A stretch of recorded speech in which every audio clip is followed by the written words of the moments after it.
Hello મિત્રો, light વહી ગઈ છે.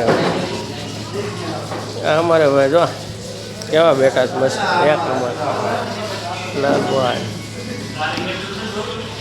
જો લાઇટ વહી ગઈ છે.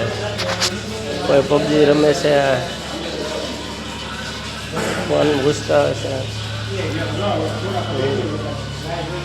લાઇટ વહી ગઈ છે. એક વસ્તુ કાંઈ ખબર નથી પડતી. એક ઝાડવું છે અમારે અહીંયા, એ શું ઝાડવું છે ને એ નથી ખબર પડતી. કારખાનાની બહાર આવેલું છે. હવે તમને બતાવું, તમને ખબર હોય તો જરાક કોમેન્ટમાં લખીને આપી દેજો. જો તમને બતાવું છું, અહીંયા છે નનકું અમતું છે, વાવેલું છે, પણ ખબર નથી પડતી કયું ઝાડવું છે ને એ.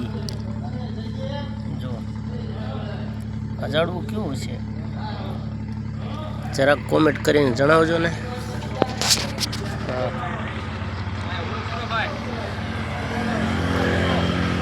અમારે ભાવેશભાઈ છે, એટલે એ ઝાડવાની કઈ ખબર નથી. માતાજી